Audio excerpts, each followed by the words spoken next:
दोस्तों, बेंगलुरु कर्नाटका के हुलीमावू से एक बेहद ही चौंकाने वाला मामला सामने आया है, जहां एक पति ने अपनी पत्नी को मारकर सूटकेस में उसकी लाश रख के पहले तो वो फरार हुआ और पूरा जो भी मामला था आज इस वीडियो में जानेंगे। नमस्कार दोस्तों, मैं हूं आपका दोस्त अमन और आप देख रहे हैं मेरा यूट्यूब चैनल द केस। दोस्तों, यहाँ जो पति पत्नी हैं दोनों, पति का नाम है राकेश, पत्नी का नाम है गौरी। दोनों मुंबई में रहते थे, महाराष्ट्र के रहने वाले हैं। पुणे और सतारा के बीच में इनका घर है। 2 साल पहले इनकी शादी होती है और गौरी जो है, राकेश के पिताजी गौरी के सगे मामा हैं। मतलब कि राकेश की बुआ की बेटी है गौरी। और पिछले 6 सालों से ये एक दूसरे को जानते हैं। 4 सालों से इन्होंने एक दूसरे से शादी करना होल्ड पे रखा। होल्ड पे क्यों रखा? क्योंकि गौरी का जो नेचर था वो बहुत ही गुस्सैल स्वभाव का था, जैसा कि यहाँ पे बताया गया है, रिपोर्ट में आया है। क्योंकि राकेश के पिताजी ने अपने बयान के दौरान बताया कि गौरी बहुत ही गुस्से वाली थी और साथ ही गौरी घर में सबसे छोटी बेटी थी। क्योंकि गौरी की जो मम्मी है 86 साल की हैं। राकेश के पिताजी का कहना था कि गौरी उसकी ख़ुद की मम्मी को भी काफ़ी परेशान किया करती थी, बहुत गुस्से वाली थी। 2 साल पहले इनकी शादी होती है राकेश और गौरी की। और राकेश हिटाची कंपनी में प्रोजेक्ट मैनेजर है, डिप्टी मैनेजर है, काफ़ी बड़ी पोस्ट है। और गौरी अपनी मास कम्युनिकेशन कंप्लीट करने के बाद MS से मुंबई में ही अपनी फील्ड से ही जुड़ी जॉब करती है। और 2 महीने पहले, जस्ट आज से ही 2 महीने पहले, बेंगलुरु के हुलीमावू में ट्रांसफ़र हो जाता है राकेश का। अब जब ट्रांसफ़र हो जाता है तो गौरी को भी अपनी जॉब छोड़ करके उसके साथ शिफ्ट होना पड़ता है। तो यहाँ ये बेंगलुरु के हुलीमावू के डोडा करनाली इलाके में रेंट से रहने आते हैं। जब ये दोनों रेंट से रहने के लिए यहाँ पे आते हैं तो अगल बगल वाले जितने भी लोग थे उनका कहना यह है कि ये बहुत हैप्पी कपल थे। बाहर जब ये साथ में दिखते थे लोगों को, हंसते मुस्कुराते दिखते थे और काफ़ी खुश दिखते थे। पर जब ये घर के अंदर होते थे तो इनके घर के अंदर से लड़ाई झगड़ा अक्सर होता था, आवाज़ें आती थी। अगल बगल वाले लोग कहते थे कि हाँ, ये लड़ते झगड़ते थे काफ़ी।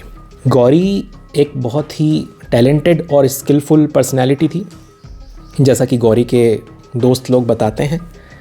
अब होता यह है कि लड़ाई झगड़े इसीलिए होते थे इनके बीच में, जब ये यहाँ डोडा करनाली इलाके में रहने आए थे, हुलीमावू बेंगलुरु के, कि गौरी ने जॉब छोड़ दी थी अपनी। ये जॉब छोड़ के आई थी अपने पति के जॉब के चक्कर में, कह सकते हैं। और यहाँ पे हस्बैंड राकेश हमेशा कहता था कि हम बेंगलोर आ गए हैं, यहाँ पे ख़र्चा करना बड़ा मुश्किल होता है, तो हम दोनों को जॉब करनी चाहिए, तुम अपने लिए जॉब ढूंढो। तो गौरी का कहना ये होता था कि मैं तुम्हारे लिए जॉब छोड़ के आई हूँ, अपना जो मास कम्युनिकेशन से रिलेटेड मेरा जॉब था मुंबई में, वो छोड़ के तुम्हारे लिए आई हूँ और जॉब ढूंढ रही हूँ यहाँ पे, पर मेरी फील्ड का जॉब नहीं मिल रहा है, तो मैं क्या करूँ।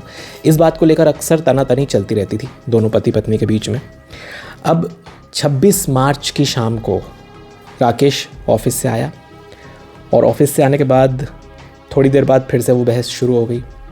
फिर से गौरी का यही कहना कि मैं तुम्हारे पीछे है, ये सब सारी चीज़ें। उसी शाम को गौरी खाना बनाती है, दोनों खाना खाने बैठते हैं साथ में। खाना खाते खाते फिर से ये उसी बात पे लड़ने लग जाते हैं। अब जब लड़ने लग जाते हैं तो इनकी लड़ाई अब इतनी उग्र हो जाती है, इतनी भयावह हो जाती है कि गौरी किचन में जाती है, चाकू उठाती है और फेंकती है, मारती है राकेश की ओर। राकेश बच जाता है जैसे तैसे उस चाकू से, पर अब राकेश वही चाकू उठाता है और राकेश दे दनादन वार कर देता है, 4 से 5 वार कर देता है गौरी के ऊपर, और गौरी इस दुनिया को छोड़कर चली जाती है। गौरी को ख़त्म कर चुका था राकेश। अब गौरी को जैसे ही मौत के घाट राकेश ने उतारा, तो पहले तो इसने सोचा था राकेश ने कि इसकी बॉडी को मैं अपनी कार की डिग्गी में रख के कहीं डंप कर दूंगा, कहीं फेंक दूंगा किसी इलाके में। पर चूँकि वो जो एरिया था जहाँ पे ये रहते थे, डोडा करनाली का इलाका हुलीमावू में, वहाँ ये पॉसिबल नहीं था क्योंकि बहुत सारे लोग वहाँ आसपास थे। फिर इसके दिमाग में आता है कि अब क्या करें। तो राकेश, उसके घर का ही एक सूटकेस था, उस सूटकेस को खाली करता है, बड़े सूटकेस को, और गौरी की बॉडी को उस सूटकेस में डाल करके अगले दिन सुबह निकल जाता है पुणे के लिए अपनी 4 व्हीलर से। गौर फरमाना इस बात पे कि लाश ये नहीं ले जाता साथ में। लाश जो है सूटकेस के अंदर उसी घर में है, डोडा करनाली के इस घर में। यहाँ पे जब राकेश पुणे की ओर जा रहा होता है, अपने घर की तरफ जा रहा होता है, तो राकेश अपने पिताजी को कॉल करता है और तब तक राकेश ने जहर ले लिया होता है, जहर ख़ुद भी खा लिया होता है और अपने पिताजी को ये कहता है कि मैंने गौरी को मार दिया है और उसी घर में गौरी की बॉडी पड़ी हुई है, जाके देख लो, मैंने उसको सूटकेस में रख दिया है। और मदहोशी की हालत में ये था और इसके पिताजी अचानक से घबरा जाते हैं राकेश के कि ये क्या कह रहा है। अब राकेश के पिताजी तुरंत इस खबर को सुनते ही जाते हैं पुलिस स्टेशन और चूँकि राकेश ने अपनी लोकेशन भी बताई थी कि मैं यहाँ पे हूँ, और पुलिस तुरंत राकेश को ट्रेस करती है और पुलिस उसे गिरफ्त में लेती है। साथ ही जब राकेश ने कॉल किया था अपने पिताजी को कॉल करने के बाद राकेश ने कॉल किया था अपने ही जहाँ पे वो रहता है रेंट से, उस घर के नीचे वाले फ्लोर पे कारपेंटर रहते हैं जिनसे राकेश के अच्छे संबंध थे। तो राकेश उनको भी कॉल कर देता है, कारपेंटर साहब को, और कहता है कि मैंने गौरी को मार दिया है, गौरी की बॉडी मेरे घर पे ही पड़ी है और मैंने भी जहर पी लिया है और गौरी के घर पे आप बता दो कि उसका आके अंतिम संस्कार कर दें। इस तरह की बातें यहाँ पे भी करता है कारपेंटर साहब से। और राकेश अपने पिताजी से भी जब कॉल पे बात कर रहा था तब उन्हें भी ये सारी चीज़ें राकेश ने बताई।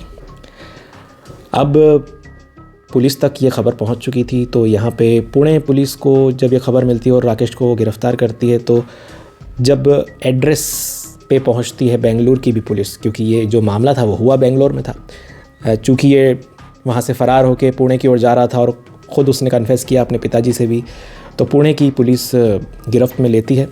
शिरवल पुलिस थाने में यहाँ पे इसे गिरफ़्तार किया जाता है, पर इसकी हालत बहुत ख़राब थी राकेश की, क्योंकि इसने जहर खा लिया था और जहर खाने के बाद पुलिस इसे एक प्राइवेट अस्पताल में भर्ती कराती है। प्राइवेट अस्पताल में भर्ती कराने के बाद एक गवर्नमेंट अस्पताल में राकेश को भर्ती कराया जाता है और राकेश अभी जब पूरी तरह से होश में आएगा तो बेंगलुरु पुलिस आके उसे गिरफ़्तार करके बेंगलुरु ले जाएगी, क्योंकि ये मामला बेंगलुरु का है और सारा मामला और सामने आएगा कि कहीं इसके पीछे कोई दूसरा एंगल तो नहीं है। बट यहाँ पर दोस्तों देखने वाली बात ये है, सोचने वाली बात ये है कि इतने सारे केसेस हमें देखने को मिल रहे हैं पति पत्नी के।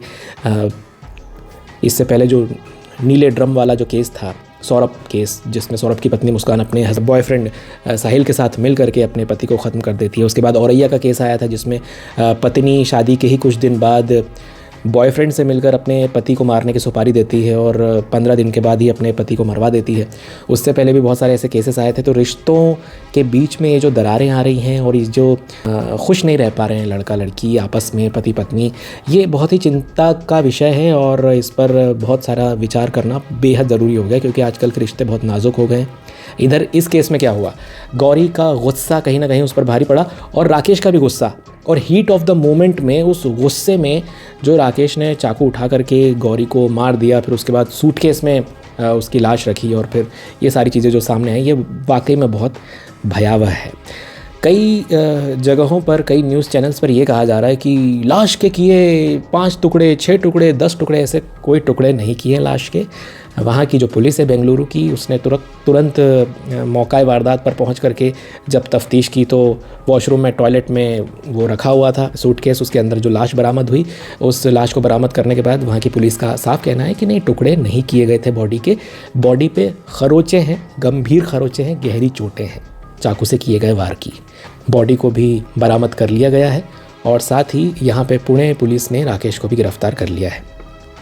मामला जो भी आगे होगा वो हमारे सामने आ जाएगा, पर ये दिल दहला देने वाला, चौंका देने वाला मामला बेंगलुरु के हुली मावू से सामने आया है।